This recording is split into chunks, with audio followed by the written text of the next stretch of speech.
Le développement personnel, c'est des histoires mystiques, ésotériques et quantiques. En effet, malheureusement, il y a beaucoup de gens qui appliquent le label développement personnel sur leurs vidéos où ils parlent du lien entre la conscience et la physique quantique, de comment s'unir avec l'univers, ou encore de comment vibrer avec les bonnes ondes. Toutes des histoires plus fausses les unes que les autres, qui ne sont basées sur rien ou sur de la pseudo-science. Le développement personnel n'est pas une croyance au même titre que le christianisme ou l'hindouisme, c'est une activité. Heureusement, il y a aussi du contenu efficace basé sur des faits prouvés, soit par la science, soit par l'expérience. Le tout est de bien choisir ses sources. Et si vous choisissez bien, le développement personnel est une activité très concrète. Si on fait tous du développement personnel, on va tous devenir des clones. Le développement personnel est un ensemble d'outils, pas une certaine manière de penser. Du coup, chacun utilisera ces outils pour atteindre ses propres objectifs. Et vu que chacun de nous est différent, les objectifs poursuivis seront différents, avec quelques objectifs communs bien sûr. Mais même pour les objectifs communs, il y a plusieurs manières d'y arriver.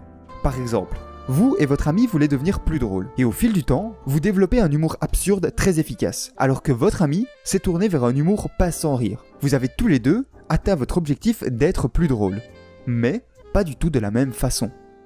Le but du développement personnel n'est pas de nous transformer en clones, mais au contraire de devenir la meilleure version de nous-mêmes. Cette expression est tellement cliché que ça me dérange de l'utiliser, mais elle est aussi tout à fait vraie. Le développement personnel, c'est seulement penser positivement. C'est une idée qui a été popularisée par le best-seller Le Secret, et malheureusement, c'est complètement faux. Par contre, le vrai développement personnel vous permet de passer de spectateur de votre vie à acteur de votre vie.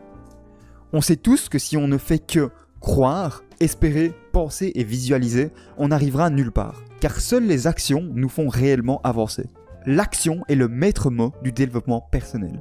Le vrai développement personnel n'est pas de lire 30 livres d'affilée pour se retrouver paralysé par la quantité d'infos, incapable d'agir. C'est lire un livre et l'appliquer immédiatement. Cela ne suffit pas de parler de nos objectifs, il faut travailler vers ceux-ci. Bref, le développement personnel, c'est 100% basé sur des actions. Et enfin, la dernière idée reçue, le développement personnel, c'est une fin en soi. Je m'explique. C'est bien de faire des actions qui vous permettent de vous améliorer. Mais est-ce que vous avez des résultats ? Et surtout, des résultats mesurables.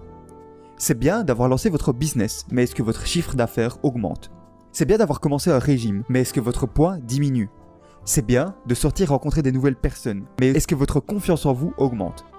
Beaucoup trop de personnes se disent « Je fais une action qui est bonne pour moi, donc c'est bon, je m'améliore ». Mais en vérité, il faut plutôt se dire « Je fais une action qui est bonne pour moi. J'ai des résultats, donc c'est bon, je m'améliore ». C'est important car avoir des résultats est la preuve que vous faites cette action correctement. La destruction de ces 6 idées reçues va nous permettre d'affiner la définition du magazine Sciences Humaines qu'on a vu au début. On va y ajouter 6 notions. Le développement personnel, c'est universel, intemporel, unique, concret, basé sur des actions et orienté résultat. Grâce à cette nouvelle définition plus complète, vous savez exactement ce qu'est le développement personnel. Cette vidéo est maintenant terminée. J'espère sincèrement qu'elle vous a plu. C'est la première d'une série de 5 vidéos sur le développement personnel lui-même. Celle-ci était une intro nécessaire pour bien comprendre de quoi on parle quand on dit développement personnel. C'est aussi une excellente porte d'entrée dans le domaine, à envoyer aux curieux, aux sceptiques et à ceux qui se moquent. Dans la suite, on va aborder des sujets que je considère vraiment importants, dont un que vous m'avez demandé plusieurs fois, ma vision du développement personnel. N'oubliez pas de vous abonner si mon contenu vous intéresse. Sur ce, merci d'avoir regardé et salut à tous.